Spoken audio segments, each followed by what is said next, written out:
ದಿಯಾ ಸಿನಿಮಾದ ಮೂಲಕ ಎಲ್ಲರ ಮನಸ್ಸನ್ನ ಗೆದ್ದಂತಹ ಪೃಥ್ವಿ ಅಂಬರ್ ಅವರು ಈಗ ನಮ್ಮ ಜೊತೆ ಇದ್ದಾರೆ. ಅವ್ರನ್ನ ಮಾತಾಡ್ಸೋಣ. ಹಾಯ್ ಸರ್, ಹೇಗಿದ್ದೀರಾ? ಚೆನ್ನಾಗಿದೆ, ನೀವು ಹೇಗಿದ್ದೀರಾ? ನಾನು ಸೂಪರ್. ಸೊ ಹೇಳಿ, ಅಂದರೆ ಕರಿಯರ್ ಸ್ಟಾರ್ಟಿಂಗಲ್ಲೇ ನಿಮಗೆ ಶಿವಣ್ಣನ ಜೊತೆ ಆಫರ್ ಸಿಕ್ತು. ಸೊ ಅದ್ಭುತವಾಗಿ ಪರ್ಫಾರ್ಮೆನ್ಸ್ ಕೂಡ ಮಾಡಿದ್ರಿ ಬೈರಾಗಿ ಸಿನಿಮಾದಲ್ಲಿ. ಅದಾದ ನಂತರ ಈಗ ಭುವನಂ ಗಗನಂ, ಎಲ್ಲೋ ಒಂದು ಕಡೆ ಅಪ್ಪು ಸರ್ ಜೊತೆ ಆ್ಯಕ್ಟ್ ಮಾಡದೇ ಇರೋದಕ್ಕೆ ಅವಕಾಶ ಸಿಗದೆ ಹೋದ್ರೂ ಈ ಮೂಲಕ ನಿಮ್ಗೆ ಅವರ ಒಂದು ಆಶೀರ್ವಾದ ಸಿಗ್ತಿದೆ ಅಂತ ಅನ್ಸುತ್ತೆ. ಏನು ಹೇಳ್ತೀನಿ? ತುಂಬ ಖುಷಿ. ಆ ಒಂದು ಹೆಸರು ಯೂಸ್ ಮಾಡಿರೋದು ಅಂದರೆ ಟೈಟಲ್ ಸೆಲೆಕ್ಟ್ ಮಾಡಿದಾಗಲೇ ನಾನು ಡೈರೆಕ್ಟರ್ ಸರ್ಗೆ ಹೇಳಿದೆ, ಭಾಳ ಖುಷಿ ಆಯಿತು ಅಂತ. Appu sir obviously Dia cinema ನೋಡಿ ನನಗೂ ಕರೆ ಮಾಡಿದರು, ಮಾತಾಡಿದ್ರು. ಅಂದರೆ ನಮ್ಮಂಥ ಯಂಗ್ ಹೊಸ ಪ್ರತಿಭೆಗಳಿಗೆ ಮುಂಚೂಣಿಯಲ್ಲಿ ನಿಂತು ಸಪೋರ್ಟ್ ಮಾಡ್ತಾ ಇದ್ದಂತಹ ಅದ್ಭುತವಾದ ವ್ಯಕ್ತಿತ್ವ ಅಪ್ಪು ಸರ್ದು. ಸೊ ಅವರ ಚಿತ್ರದ ಹಾಡಿನ ಒಂದು ಟೈಟ್ಲನ್ನು ನಾವು ಇಟ್ಕೊಂಡಿದ್ದೀವಿ. ಖಂಡಿತವಾಗ್ಲೂ ನನಗೂ ಇಷ್ಟ ಆಗಿರುವಂಥ ಹಾಡು ಕೂಡ ಹೌದು. ಆ್ಯಂಡ್ ಈ ಟೈಟ್ಲ್ ನಮ್ಗೆ ಸಿಕ್ಕಿರೋದು ಭಾಳ ಖುಷಿಯಾಗಿದೆ. ಆ್ಯಂಡ್ ನಮ್ಮ ಚಿತ್ರಕ್ಕೆ ಕೂಡ ತುಂಬ ಕನೆಕ್ಟ್ ಆಗುವಂಥ ಟೈಟ್ಲ್ ಇದು. ಒಂದು ಎರಡು ಭೂಮಿ ಮತ್ತು ಆಕಾಶ, ಎರಡು ಎಲಿಮೆಂಟ್ ಒಂದು ಸೇರಿದಾಗ ಏನಾಗುತ್ತೆ ಅನ್ನೋದು ಕಥೆಯಲ್ಲೂ ಕೂಡ ಸಿಂಬಾಲಿಕಲಿ ತುಂಬ ಚೆನ್ನಾಗಿ ನಮ್ಮ ನಿರ್ದೇಶಕರು ಪೋಣಿಸಿದ್ದಾರೆ. ಸೊ ಹಾಗಾಗಿ ಖುಷಿ ಇದೆ. ಎರಡು ಯಾವತ್ತೂ ಸೇರೋದಿಲ್ಲ, ಎರಡು ಸೇರಿದ್ರೆ ಪ್ರಳಯ ಆಗುತ್ತೆ. ಸೊ ಹಂಗೆ ಇರುತ್ತೆ ಸಿನಿಮಾ ಸಿಂಬಾಲಿಕಲಿ. ಇದರಲ್ಲೂ ಪ್ರಳಯ ಇದೆ, ಎಲ್ಲ ಇದೆ. ಅದು ಏನೆಲ್ಲ ಆಗುತ್ತೆ ಅನ್ನೋದು ಎರಡು ಎಲಿಮೆಂಟ್ಸ್ಗಳು ಸೇರಿದಾಗ. ಸೊ ಅದನ್ನು ತುಂಬ ಚೆನ್ನಾಗಿ ಡೈರೆಕ್ಟರ್ ಸರ್ ಬರೆದಿದ್ದಾರೆ. ಆ್ಯಂಡ್ ತುಂಬ ಚೆನ್ನಾಗಿ ಶೂಟ್ ಕೂಡ ಮಾಡಿದ್ದಾರೆ. ನಾಳೆ ಲಾಸ್ಟ್ ದಿನ ಶೂಟಿದು. ಆ್ಯಂಡ್ ಪ್ರಮೋದ್ ಅವರಾಗಿರಲಿ ಆ್ಯಂಡ್ ಎಲ್ಲ ತಾರಾಗಣ ಎಲ್ಲರೂ ತುಂಬ ಚೆನ್ನಾಗಿ ಪರ್ಫಾರ್ಮ್ ಮಾಡಿದ್ದಾರೆ. ನನ್ನ ಪಾತ್ರ ಕೂಡ ನನಗೆ ಸ್ವಲ್ಪ ತೀರಾ ಭಯ ಕೊಟ್ಟಿರುವಂಥ ಪಾತ್ರ ಇದು. ಮಾಡಲಾ ಬೇಡವಾ ಅನ್ನೋದು ಭಾಳ ಭಯ ಆಯಿತು. ನನ್ನಿಂದ ಸಾಧ್ಯನಾ ಇಲ್ವಾ ಅನ್ನೋದು ಇತ್ತು.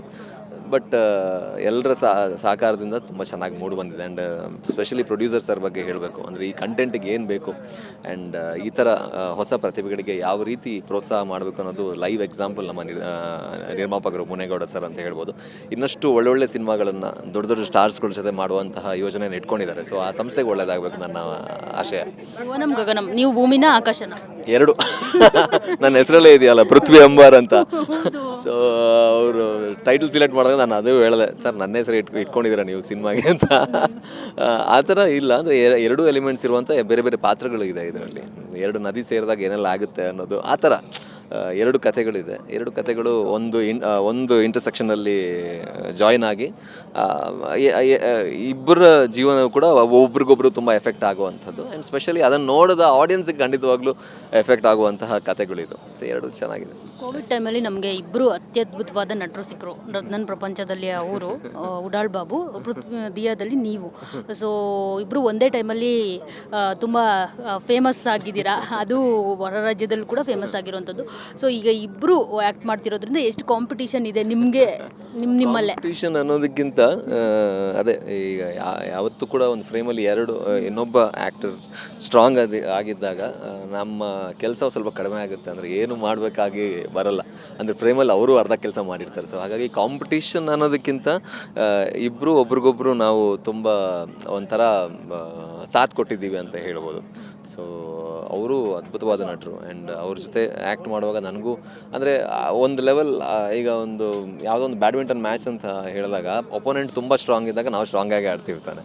ಸೊ ಹಾಗಾಗಿ ತುಂಬ ಚೆನ್ನಾಗಿ ಬಂದಿದೆ ಆ ಜುಗಲ್ಬಂದಿ. ಅಂದರೆ ನನ್ನ ಕ್ಯಾರೆಕ್ಟ್ರೇ ಬೇರೆ ಥರ ಇರೋದು, ಅವ್ರದ್ದು ಕ್ಯಾರೆಕ್ಟರ್ ಬೇರೆ ಥರ ಇದೆ. ಸೊ ಇಬ್ಬರು ಕಾಂಬಿನೇಷನ್ನು ತುಂಬ ಚೆನ್ನಾಗಿತ್ತು. ಆ್ಯಂಡ್ ತುಂಬ ಈಸಿಯಾಗಿ ಮಾಡಿದ್ವಿ. ತುಂಬ ಸೀನ್ಸ್ಗಳು, ತುಂಬ ಕಷ್ಟ ಇರುವಂಥ ಸೀನ್ಸ್ಗಳನ್ನು ತುಂಬ ಈಸಿಯಾಗಿ ಪರ್ಫಾರ್ಮ್ ಮಾಡೋಕ್ಕೆ ಸಾಧ್ಯ ಆಯಿತು. And he is a wonderful actor. So ಹಾಗಾಗಿ ಖುಷಿ ಇದೆ. ಆ್ಯಂಡ್ ಆಡಿಯನ್ಸ್ ಯಾವ ಥರ ಅದನ್ನು ತಗೋತಾರೆ ಅನ್ನೋ ಒಂದು ಕುತೂಹಲ ನನಗೆ ಭಾಳ ಇದೆ. ಬಾಲಿವುಡ್ಗೂ ಕೂಡ ಹೋಗಿ ಬಂದ್ರಿ ನೀವು. ಸೊ ದಿಯಾ ರೀಮೇಕ್ ಆಯಿತು ಅಲ್ಲಿ. ಸೊ ಅಲ್ಲಿನ ವರ್ಕಿಂಗ್ ಎಕ್ಸ್ಪೀರಿಯನ್ಸ್ ಹೇಗಿತ್ತು? ಜೊತೆಗೆ ಅಲ್ಲಿ ಏನಾದರೂ ಕನ್ನಡ ಸಿನಿಮಾದ ಬಗ್ಗೆ ಮಾತನಾಡಿದ್ರೆ ಹೇಗೆ ಏನು ಅಂತ? ಅಲ್ಲ, ತುಂಬ ಜನ ದಿಯಾ ಸಿನಿಮಾ ನೋಡಿದ್ದಾರೆ, ಅದೇ ಒಂದು ಖುಷಿ ನನಗೆ. ಅಂದರೆ ದಿಯಾ ಸಿನಿಮಾ ಮಾಡಿದಾಗ ಆ ಥರ ಇಂಟೆನ್ಷನ್ ಇರಲಿಲ್ಲ. ಬೇರೆ ಭಾಷೆಯವರು ನಮ್ಮ ಸಿನಿಮಾ ನೋಡ್ತಾರೆ ಅನ್ನೋ ಕನಸು ಮನಸ್ಸೆಲ್ಲ ನಾನು ನೆನೆಸಿರಲಿಲ್ಲ.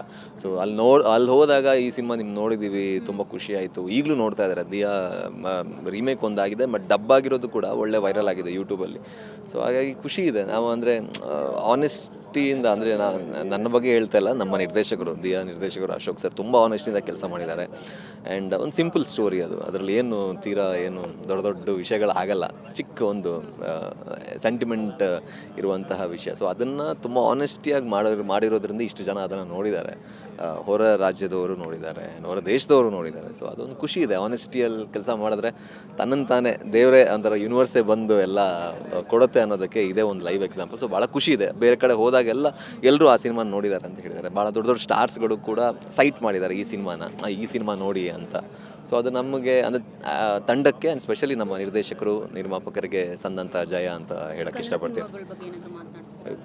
ಹೌದು, ಅಂದರೆ ಈ ತುಂಬ ಚೆನ್ನಾಗಿ ಬರ್ತಾ ಇದೆಯಲ್ಲ ಸಿನಿಮಾಗಳು, ಈ ಥರ ಕಂಟೆಂಟ್ಸ್ಗಳು ಬರ್ತಾ ಇದೆ, ನಿಮ್ಮಲ್ಲಿ ಕಂಟೆಂಟ್ ತುಂಬ ಚೆನ್ನಾಗಿ ಬರುತ್ತೆ, ಅದು ಇದು ಎಲ್ಲ ಆ ಥರ ಹೇಳಿದಾಗ ಖುಷಿ ಆಗುತ್ತೆ, ಹೆಮ್ಮೆ ಆಗುತ್ತೆ. ಅಂದರೆ ನಮ್ಮಲ್ಲಿ ಅಂಥ ಟ್ಯಾಲೆಂಟ್ಸ್ಗಳು ಇದ್ದಾರೆ ಆ್ಯಂಡ್ ನಮ್ಮ ಟ್ಯಾಲೆಂಟ್ಸ್ಗಳಿಗೆ ಅಲ್ಲಿ ಒಂದು ಪ್ರಾಶಸ್ತ್ಯ ಸಿಗ್ತಾ ಇದೆ. ಆ್ಯಂಡ್ ಸ್ಟಾರ್ಸು ಅಷ್ಟೇ, ಲುಕ್ ಅಂದರೆ ದೊಡ್ಡ ದೊಡ್ಡ ಸಿನಿಮಾಗಳು KGF ಎಲ್ಲ ಬಂದಮೇಲೆ, ಕಾಂತಾರ ಎಲ್ಲ ಬಂದಮೇಲೆ ಅವರು ಈ ರೀತಿ ನೋಡ್ತಾ ಇದ್ದಾರೆ ನಮ್ಮ ಚಿತ್ರರಂಗವನ್ನು. ಸೊ ಅದು ನಮಗೆ ನಾವು ಚಿತ್ರರಂಗದ ಭಾಗ ಆಗಿರೋದ್ರಿಂದ ನಮಗೆ ಭಾಳ ಹೆಮ್ಮೆ ಕೊಡುವಂಥ ವಿಷಯ ಅದು.